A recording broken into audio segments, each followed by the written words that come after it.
Finally guys যোৱাকালি হৈ যোৱা আমাৰ SSCGD ফিজিকেল আমাৰ সুকুবি ডিমাপুৰ অসম ৰাইফলছ কেম্পৰ আজি আমি আপডেট লৈ আহিছোঁ। আমি কালি ৰাতিতে আমি আপডেটখন পালোঁ আৰু মোৰ ইনষ্টাগ্ৰামত এজনে মোক মানে মেছেজ কৰি মোক জনালে আৰু কথাটো হ'ল যে আমাৰ সুকুবি চেণ্টাৰ যে আছে সেয়াত তোমালোকে জনাই 500 মিটাৰৰ গ্ৰাউণ্ড হয়, তাত আমাৰ 10 পাক মাৰিব লাগে আৰু সিহঁতে আমাৰ ক'বলৈ গ'লে মোৰ যিটো লগৰীয়া বা ক'বলৈ গ'লে সিহঁতে যে মোক SMS কৰিলে ইনষ্টাগ্ৰামত সিহঁতৰ মানে ৰোডত ৰানিং কৰিছিল, প্ৰেক্টিছ কৰিছিল, সিহঁতৰ 21 মিনিট লাগি আছিল আৰু তাত গৈ সিহঁতৰ 21 মিনিট আমি ক'বলৈ গ'লে তাত 40 ছেকেণ্ডমান বেছি লাগি গৈছে। 21 পইণ্ট আমাৰ 40 ছেকেণ্ড লাগিছিল তাত, সিহঁতৰ 40 ছেকেণ্ড বেছি লাগি গৈছে। সেইবাবে সকলোকে কৈ আছোঁ তোমালোকে সুকুবি চেণ্টাৰত কিন্তু মানে ক'বলৈ গ'লে যিটো ইয়াত প্ৰেক্টিছ কৰিছা ঘৰত প্ৰেক্টিছ কৰা টাইম তাতকৈ কিন্তু অলপ ছেকেণ্ড বেছি লাগি আছে আৰু কিছুমানৰ 2-এজনৰ মান কম লাগিছে, বাট বেছিভাগেৰে বেছি লাগি আছে টাইম।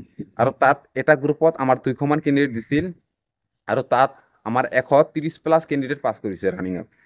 130+ কেণ্ডিডেট পাছ কৰিছে 200 মান কেণ্ডিডেটৰ ভিতৰত। আৰু এটা গ্ৰুপত আমাৰ ক'বলৈ গ'লে লাষ্ট গ্ৰুপত আমাৰ 370+ কেণ্ডিডেট দিছিল ৰানিঙত। 370+ কেণ্ডিডেট দিছিল। কিমান কেণ্ডিডেট দিছিল লাষ্ট গ্ৰুপত? আৰু তাৰ পৰা জাষ্ট আমাৰ 150 মানে কেণ্ডিডেট পাছ কৰিব পাৰিছে ৰানিঙত। আৰু হাইট টেষ্টত আৰু আমাৰ 25 মান কেণ্ডিডেট ওলাইছে, 25 মান কেণ্ডিডেট হাইট আৰু টেষ্টত ওলাইছে। আমি এভাৰেজত চাবলৈ গ'লে 370ৰ ভিতৰত কেণ্ডিডেট মানুহে ক'বলৈ গ'লে 125-26 মান কেণ্ডিডেটে জাষ্ট পাছ কৰিব পাৰিছে। লাষ্ট গ্ৰুপৰ কথা কৈ আছোঁ। আৰু লাষ্ট গ্ৰুপত কিন্তু দিবলৈ বহুত দুপৰীয়া হৈ গৈছে। আমি ক'বলৈ গ'লে মানে 2টামান বাজি গৈছে। আৰু আমাৰ ফাৰ্ষ্ট গ্ৰুপত যিটো ৰানিং হৈছিল আমাৰ ক'বলৈ গ'লে তাত আমাৰ কিছুমান কেণ্ডিডেটে ক'বলৈ গ'লে বেছিভাগে আমাৰ ফাৰ্ষ্ট গ্ৰুপৰ কেণ্ডিডেট পাছ কৰিছে। এভাৰেজত আমাৰ 60% মান কেণ্ডিডেটে ফাৰ্ষ্ট গ্ৰুপত পাছ কৰি গৈছে। আৰু আমাৰ যিটো লগৰীয়া গৈছিল আৰু ক'বলৈ গ'লে আমাৰ যিটো মানে ফ্ৰেণ্ড মানে SMS কৰিছিল আমাৰ ইনষ্টাগ্ৰামত, সিহঁতে যিটো গ্ৰুপত 200 মান কেণ্ডিডেট আছিল সেই গ্ৰুপত সিহঁতে ৰানিং দিছিল আৰু সেইটো গ্ৰুপত মই কৈ দিলোঁ 130 মান কেণ্ডিডেট পাছ কৰিছে তাতে। আৰু হাইট টেষ্টত কিছুমান ওলাইছে। আৰু এটা কথা মনত ৰাখিবা যে আমাৰ যিটো ডিমাপুৰ আমাৰ ক'বলৈ গ'লে সুকুবি অসম ৰাইফলছ কেম্প সেইখনত কিন্তু হাইট টেষ্টত বেছি ওলোৱা নাই। যিবিলাকৰ হাইট টেষ্ট কম আছে, বেছি কম, সেইবিলাক ওলাইছে। এইবিলাকতো মানে ইহঁতে আৰু একো কৰিব নোৱাৰে। আৰু তোমালোকৰ যদি এতিয়াও মানে টেষ্টত অলপ কম আছে, তোমালোকে এতিয়াও পুছ আপ কৰি থাকা, বাঢ়ি যাব।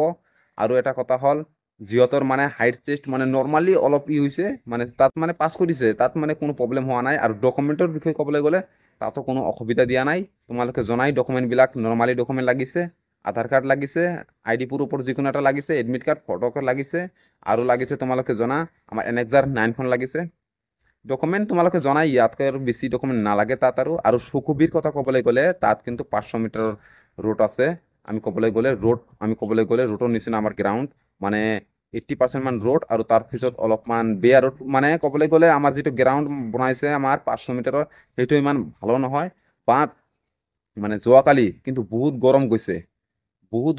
সেইবাবে সকলোকে কৈ আছোঁ তোমালোকে এতিয়া তোমালোকে দুপৰীয়াত ৰানিং কৰিবলৈ চেষ্টা কৰা। যদি তোমাৰ সুকুবি চেণ্টাৰত ফিজিকেল আছে তেনেহ'লে এতিয়া তোমাৰ হাতত যিমান দিন আছে তোমালোকে দুপৰত কৰিবলৈ চেষ্টা কৰা। আৰু যদি তোমাৰ 23-24 যিমান টাইম লাগি আছে তাতকৈ টাইমটো অলপ ইনক্ৰিজ কৰিবলৈ চেষ্টা কৰিবা।